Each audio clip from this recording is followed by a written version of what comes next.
Oh hey, halo guys. Senang berjumpa kembali bersama dengan Anda. Dimanapun Anda berada pada kesempatan saat ini, salam sehat dan sukses selalu buat kita semuanya. Baik, pada kesempatan saat ini kita akan mempelajari bagaimana kita memanipulasi objek kompleks, yaitu box. Kemudian kita membuatnya menjadi objek yang memiliki sebuah value yang baik seperti itu. Nah, jadi pada dasarnya kita nanti akan membuat sebuah objek kompleks, yaitu sebuah kursi sederhana, di mana objek sederhana ini ataupun tempat duduk sederhana ini dibangun dengan menggunakan objek box pada dasarnya. Nah, juga nanti sekaligus kita mempelajari bagaimana nanti caranya untuk menggandakan objek atau menduplikat objek seperti itu ya teman-teman. Nah, jadi saya harap pada kesempatan saat ini kita bisa fokus karena pada kesempatan saat ini kita akan mempelajari hal-hal yang baru tentunya. Nah, langsung saja kita masuk ke dalam 3D Max. Nah, kita masuk di dalam layer perspektif, kita besarkan dulu. Oke. Nah, seperti biasa karena kita memanipulasi objek 3 dimensi dengan menggunakan yang namanya standar primitif di box. Nah, jadi kita menggunakan yang namanya layer perspektif untuk membantu penampangnya. Nah, di sini yang menjadi catatan, kita membuat kursi sederhana. Nah, jadi pada dasarnya kita harus bisa mengilustrasikan bagaimana kursi duduk sederhana ya.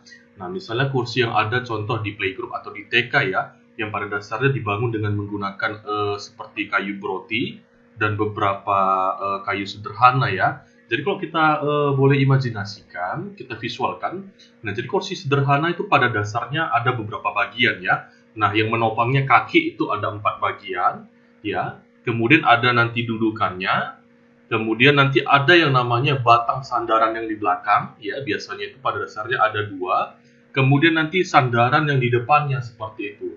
Nah, kita bisa buat satu atau kita bisa buat beberapa seperti itu.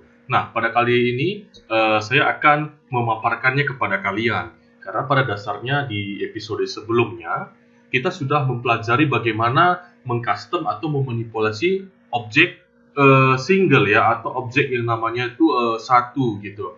Nah, dengan menggunakan metode-metode tertentu seperti itu. Nah, tapi pada saat ini kita ini mencoba mengcustom ya, atau memanipulasi satu objek kita gandakan kemudian menjadi objek kompleks yang memiliki value, yaitu kursi sederhana. Nah, langsung saja. Nah,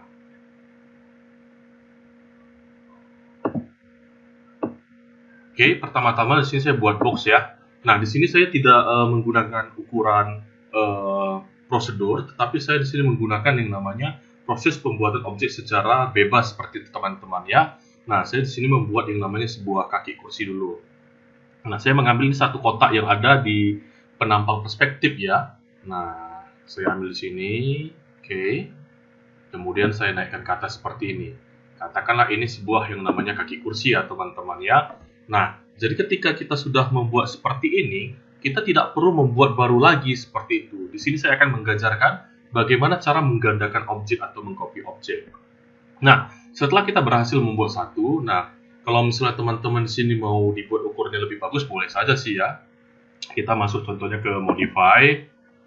Nah, di sini aja digenapkan nanti teman-teman di parameternya. Misalnya lengthnya sih 22,3, sekian kita genapkan 22. Kemudian width-nya sini 20,3 sekian, kita genapkan jadi misalnya 20. Height-nya kemudian di sini 146, kita genapkan aja. Dan sini 146,0 ya, kita buatkan aja 145 seperti itu. Nah, seperti ini ya.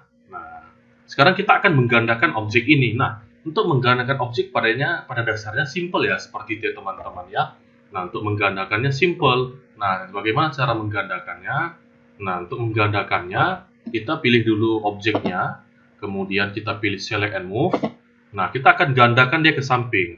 Pada dasarnya untuk proses penggandaan, kita boleh menggunakan layer perspektif atau juga boleh menggunakan yang namanya itu layer top supaya nampak dari atas, contoh seperti ini. Nah, lebih mempermudah ya dalam penggandaan ya. Nah, saya dari top aja. Nah, bagaimana proses menggandakan? Nah, setelah kita pilih objeknya menggunakan yang namanya navigasi select and move, nah kita tahan shift pada keyboard kita sembari diklik kiri arah panah yang diinginkan untuk menduplikat objek. Saya contoh ambil panah warna merah, saya klik kiri, sambil ditahan shift pada keyboard. Kemudian kita geser. Kita misalnya kelang di sini, katakan 5 kotak ya. 1, 2, 3, 4, 5. Nah, di kotak ke-6-nya kita dudukkan dia seperti ini. Nah, ini dia ada. Setelah kita berhasil, kalau memang kita berhasil ya menggandakan objek ketika kita tadi pilih objeknya, tahan shift sambil digeser, dikelang beberapa kotak, di sini 5 kotak. Nah, nanti akan muncul yang namanya clone option. Nah, di clone option ini ada yang namanya beberapa yang harus diperhatikan ya teman-teman ya. Nah, seperti di sini misal tipe clone-nya atau kopinya mau kopi biasa atau instan atau reference. Nah, ini berbeda ya teman-teman ya. Nah, cuman pada kesempatan saat ini kita mempelajari dulu kopi yang biasa aja. Nah, karena nanti kopi-kopi yang selanjutnya kayak instant dan reference ini berbeda. Nah, berbedanya di mana? Nah, nanti kita akan bahas pada pertemuan sebelumnya ya. Oke, di sini kita buat satu aja ya. Jadi kalau number of copy itu misalnya berapa banyak yang ingin digandakan dengan jarak yang sesuai kita atur sekarang gitu.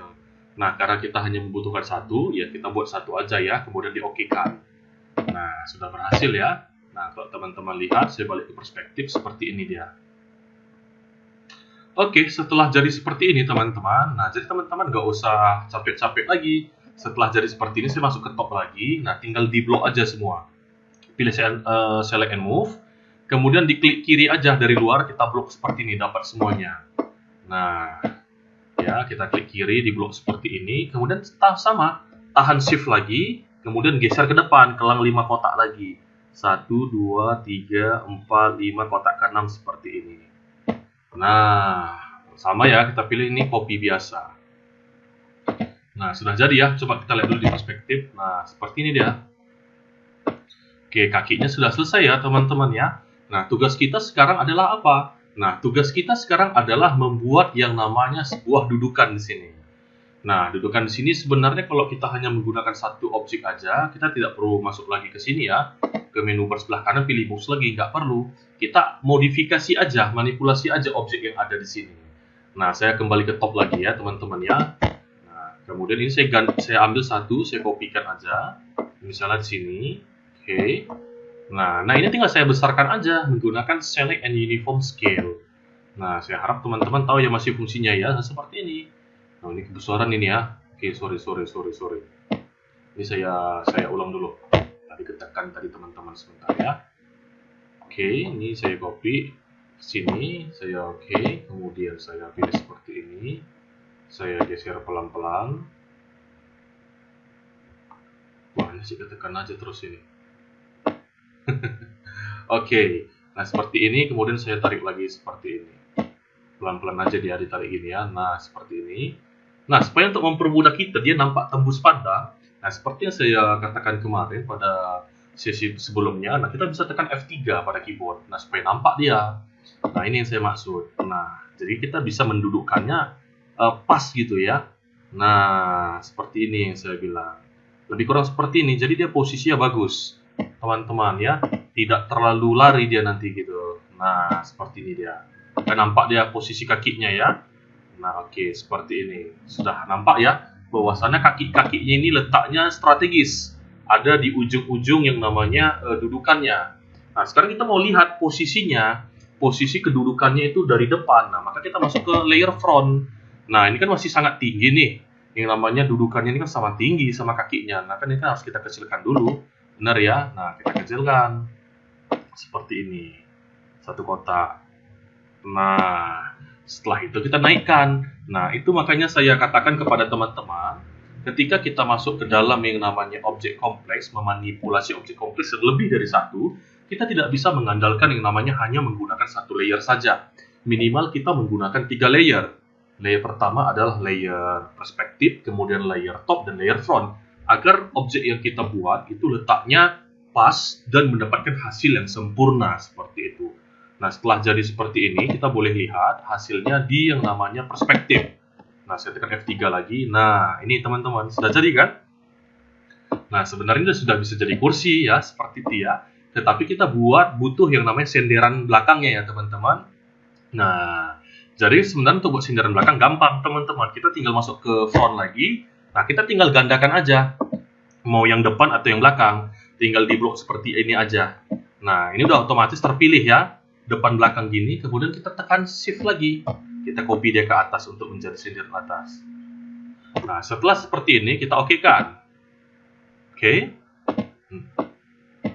Nah, kemudian seperti ini, sudah. Nah, ini saya agak naikkan sedikit ya, supaya lebih tinggi menggunakan select uniform scale. Oke, kita naikkan seperti ini. Kita letakkan proporsionalnya, F3 dulu supaya nampak dia presisi. Nah, setelah jadi seperti ini, kita balik ke perspektif lagi. Kita aktifkan F3. Nah, sudah jadi ya senderan belakangnya. Oke, sudah jadi senderan belakang seperti ini. Nah, tinggal kita naikkan yang lagi namanya ini. Nah, ini kita naikkan ke belakang seperti ini. Oke, bagaimana caranya? Sama ya, kita masuk ke front lagi. Nah, ini saya naikkan ke atas, dudukan bawah. Saya naikkan ke atas. Oke. Nah, kemudian saya putar menggunakan select and rotate seperti itu. Oke, jangan lupa kemarin saya juga ada bilang untuk mendapatkan perputaran yang bagus, kita bisa memutarnya dengan dua cara ya. Bisa menggunakan yang namanya koordinat yang di bawah ini. Text box-nya kita ganti sesuai dengan derajat yang kita inginkan, atau select and rotate dikombinasikan dengan yang namanya Angel Snap Toggle ya, seperti itu ya teman-teman ya. Nah, oke. Jadi saya menggunakan cara yang kedua ya, dikombinasikan dengan yang namanya Angel Snap Toggle. Nah, jadi saya putar. Nah, 90 derajat. Kemudian ini saya ratakan ke belakang. Nah, ini kan nggak mungkin senderannya seperti ini ya. Nah, jadi kita harus kecilkan lagi. Saya F3 dulu supaya nampak presisi. Saya kecilkan seperti ini. Oke. Nah, saya naikkan ke atas lagi supaya bagus. Lebih kurang seperti ini. Saya naikkan juga seperti ini. Oke, good. Saya masuk perspektif, saya aktifkan F3. Nah, sudah selesai. Teman-teman semuanya. Nah, cukup bagus ya presisi dia ya, bagus dia letaknya ya. Kenapa bisa bagus seperti ini? Karena ya juga kita tadi mengerjakannya menggunakan yang namanya 3 layer, sehingga kedudukan antara objek-objek itu bagus dan sebagaimana letaknya seperti itu. Nah, ini saya Ctrl A dulu, saya mau recolor, ubah di sini setelah kita Ctrl A untuk memilih semuanya. Kita pilih ini, name out add color, kita pilih box hijau yang green, ganti sesuai keinginan ya, saya pilih warna putih. Saya oke kan, nah, seperti ini dia. Cakep ya teman-teman ya. Nah, sudah jadi kursinya seperti itu. Nah, jadi kok saya render, tekan F9. Nah, ini dia hasilnya. Oke, jadi buat teman-teman semua, jadi pada dasarnya ini sangat mudah ya. Yang penting kita bisa mengetahui apa yang hendak kita buat seperti itu. Kita harus memiliki yang namanya sebuah imajinasi ya teman-teman ya. Setelah kita mendapatkan imajinasi dan ide tersebut hendak kita aplikasikan di aplikasi 3D Mesh, kita juga harus tahu setiap langkah-langkah step by step ataupun prosedur ataupun tools yang hendak kita gunakan agar di saat ketika kita hendak membuat sebuah objek kompleks ini, memanipulasi objek kompleks ini yaitu dengan dasar box kemudian kita gandakan, nah kita bisa mendapatkan hasil yang maksimal.